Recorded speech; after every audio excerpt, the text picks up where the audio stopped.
Hello, I'm James.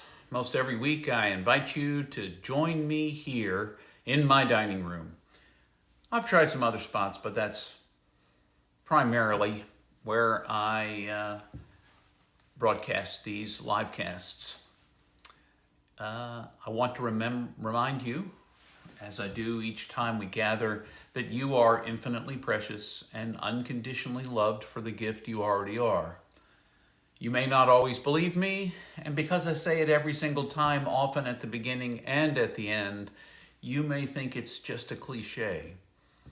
But I believe that it is absolutely true about you who are hearing this. And I hope you can come to believe it about yourself. And once you've come to believe it about yourself, you might even begin to believe it about other people and everything else that you encounter in life. Today I was reflecting a little bit about how oftentimes we look at our days when we come to the end of it. We may have had a list of 52 things we needed to accomplish, and now at the end of the day we still have 51. All we were able to do was the one thing. Or we might measure the day by how we feel at the end of the day, exhausted, anxious, uncertain, all of those kinds of feelings that come to us at the end of the day. Or, we come to the end of the day, and no matter how the rest of the day looked, something at the end of the day, the drive home from work, the last news program that you watch, something hits us and leaves us in a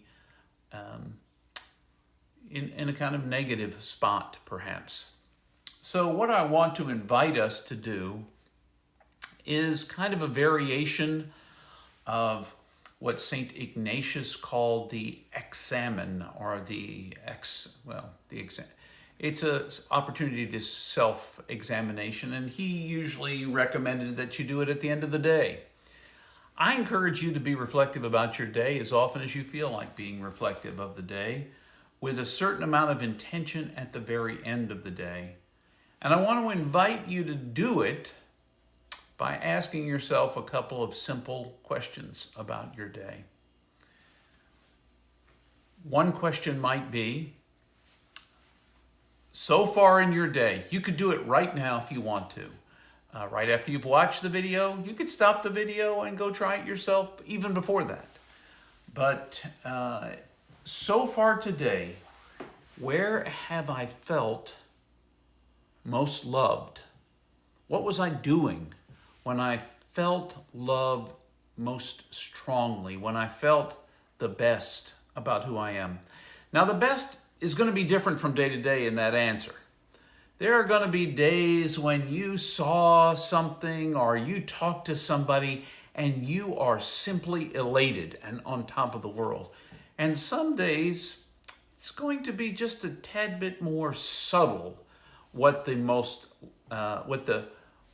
loving part of your day was, what place in your day you felt the most love. Maybe it was having breakfast with someone you cared about. Maybe it was making your own breakfast. And something about having that food in the house and being able to make it and eat it, that was a good thing. And you felt most loved in that moment. So that would be the first question.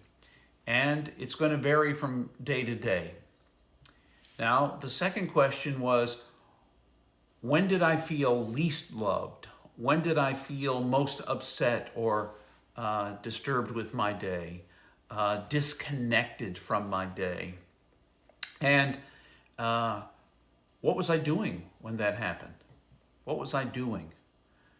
Now, it may have been that you were watching the news, or you were binge watching some television series that you thought you loved, but you just felt, after you finish it each time, you feel less good about yourself or the world or something else. And you just noticed it. In the end, we can make some choices about our day.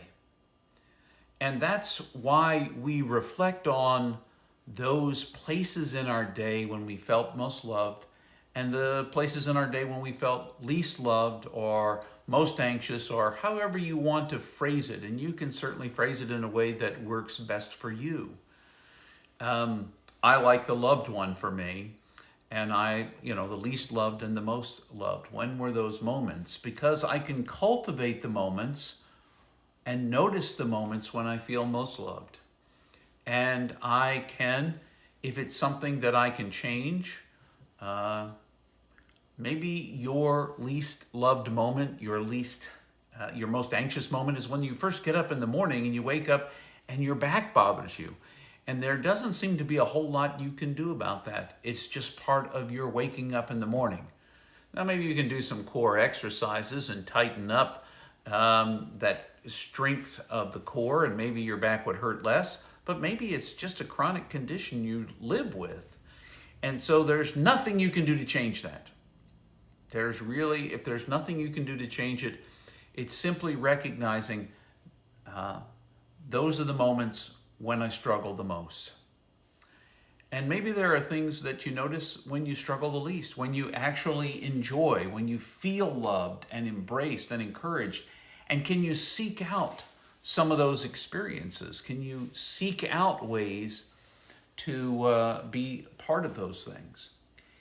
And another point of reflection then becomes, or actually, much as gratitude practice helps us to be more thankful all the time, paying attention and actually asking the question either just once at the end of day, every day, as you're laying down for bed, perhaps whatever, maybe while you're eating dinner, that kind of thing. Whenever it is that you reflect on it, as you begin to pay attention and notice those moments when you feel most loved and those moments when you feel least loved, you begin to notice them not at the end of the day. You're not having to go through a long inventory of things, but as they're actually happening in your life, you begin to realize, wow, this is a moment when I'm really feeling loved. Or this is a moment when I am feeling ill at ease, disconnected, unloved, anxious, whatever the words might be that you use. You can feel it as it's rising, as opposed to reflecting on it at the end of the day, which you can continue to make a part of your practice, but you can actually notice when it's happening. You can be thankful if it's one of those loving moments. Maybe eventually you'll learn to be thankful that you're noticing when it feels other than that, and that perhaps you can do something about that.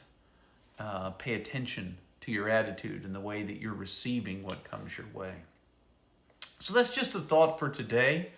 I hope that so far, whenever you're watching this, so far today, you can look back and have multiple instances where you felt really loved and you knew it. There will be those moments, though, that feel like they're on the other side of that, when you felt least loved or unappreciated, or you didn't feel very precious, for instance. And those will be moments to reflect on as well, and maybe to learn from if you can. So, you are infinitely precious. And there are moments when you feel it, and there are moments when you feel like the world is telling you, or you're telling yourself, you're not so precious. What can you do to approach life in maybe a different way and to recognize you are indeed infinitely precious and unconditionally loved for the gift you are right now? You already are a gift. And I hope you experience that truth. In any case, until the next time I see you, I hope that, I don't see you. Till the next time you see me, I hope you have some opportunities to reflect on what a gift you are, how precious life is, and those moments that made you feel that way. So until the next time, farewell.